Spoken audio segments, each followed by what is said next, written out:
Hello guys, welcome to my channel mister Naveen talkies. రేపు జరిగే RCB versus Delhi match revenge plan ఉంటుందంటారా? హహ, చూడాలి మరి. ఆబ్వియస్లీ మన ఆర్సీబీలో ఢిల్లీ మ్యాచ్ జరిగింది. అప్పుడు మన కేఎల్ రాహుల్ ఒక పర్ఫార్మెన్స్, బీభత్సమైన పర్ఫార్మెన్స్ చేశారు. అది మనలో తప్పే. ఎందుకు తెలుసా? క్యాచ్ మిస్ చేశారు ఫస్ట్లోనే. అది పట్టుకుని ఉంటే అంతవరకు వచ్చేది కాదు కదా, గెలిచేవాళ్ళేమో చెప్పలేం కదా. రాహుల్ పోయింటే అది మనలో తప్పే కదా. సో ఇప్పుడు రివెంజ్ చేసుకోవాలి మరి. రాహుల్ ఆ రోజు గెలిచినందుకు ఇది నా పిచ్చు, ఇది నా ప్లేసు, ఇది నా సామ్రాజ్యం అన్నట్టు కాంతార యొక్క సీన్ని రీక్రియేట్ చేసి ఇట్లా చూపించాడు అనమాట. ఇది నా ప్లేసు, ఇది నా భూమి అని. సో అది రివెంజ్ అనకూడదు. రాహుల్ అంత అగ్రెషన్గా ఎప్పుడు కనపడలేదు. అంత అగ్రెసివ్గా సెలబ్రేషన్ చేసుకోవడం అనేది ఫస్ట్ టైం చూసిన హిస్టరీలో రాహుల్. చూద్దాం మరి, ఇంకా అది తర్వాత విషయం.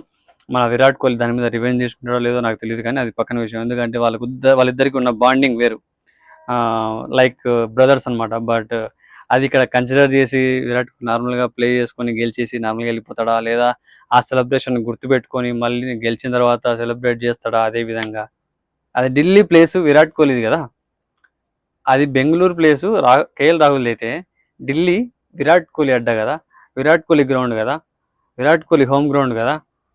సో అదే రివెంజ్ గుర్తుపెట్టుకొని విరాట్ కోహ్లీ కూడా గేమ్ ఆడిన తర్వాత, విన్ అయిన తర్వాత లైక్ కేఎల్ రాహుల్కి ఎన్కౌంటర్ పంచ్ ఇస్తారనుకుంటున్నారా? నేనైతే అట్లా లేరు అనుకుంటున్నాను. ఎందుకంటే విరాట్ కోహ్లీ చేంజ్ అయిపోయాడు. ముందు విరాట్ కోహ్లీ కాదు, అంత అగ్రెసివ్నెస్ కనపడట్లేదు. విరాట్ కోహ్లీ అన్నాడు ఒక ఇంటర్వ్యూలో, నేను అగ్రెసివ్గా ఉంటే తప్పే, అగ్రెసివ్గా లేకపోయినా తప్పే. అంటే అగ్రెసివ్గా వాళ్ళు అంటారు కదా, అగ్రెసివ్గా ఉండడం అనేది ఫ్యాన్స్కి ఇష్టము, అగ్రెసివ్గా లేకపోతేనే ఫ్యాన్స్కి కొంచెం ఇబ్బందిగా ఉంటుంది ఈ విషయంలో అని చెప్పి అనుకుంటారు. నిజమే అది. ఫ్యాన్స్ విరాట్ కోహ్లీ అగ్రెషన్ చూసి ఇష్టపడ్డారు, అగ్రెషన్ చూసి క్రికెట్ని లైక్ చేయడం అలవాటు చేసుకున్నారు, విరాట్ కోహ్లీని ఇష్టపడడం అలవాటు చేసుకున్నారు.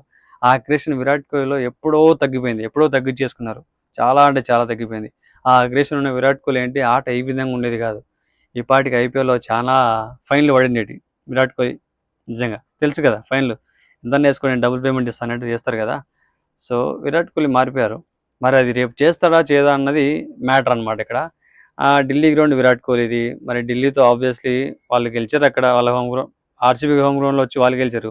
మరి వీళ్ళ హోమ్ గ్రౌండ్లో వచ్చి ఆర్సీబీ కూడా క్లోజ్ చేయాలి కదా, ఆ బాకీ ఉంది కదా.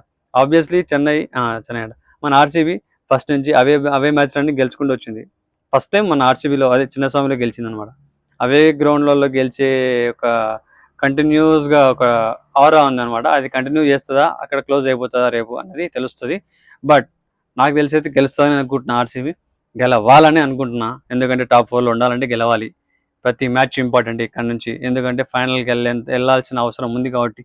టాప్ 2లో ఉంటే 2 అవకాశాలు ఉంటాయి. అదే టాప్ 4లో ఉంటే ఒకటే అవకాశం ఉంటుంది, ఎలిమినేటర్ ఉంటుంది డైరెక్ట్. అది గెలిస్తేనే పైకి వెళ్తారు, లేకపోతే మళ్ళీ ఇంటికి. అక్కడ గెలిస్తే మళ్ళీ పైకి వెళ్తారు అనమాట. అదే టాప్ 2లో ఉంటే ఫస్ట్ మ్యాచ్ గెలిచారంటే అయిపోయాయి, చాలు, డైరెక్ట్ పోయి టాప్లో ఫైనల్లో కూర్చోవచ్చు. సో దానికి టార్గెట్ చేశారు. దానికి టార్గెట్ చేసినప్పుడు ఎలా ఆడాలి గేమ్ను? ఖచ్చితంగా ప్రతిదీ ఛాంపియన్షిప్ అంటే ఛాంపియన్షిప్ కోసం ఆడినట్టే, నాకు ప్రతి మ్యాచ్ నాకౌట్ మ్యాచ్ లాగా ఆడాలన్నమాట.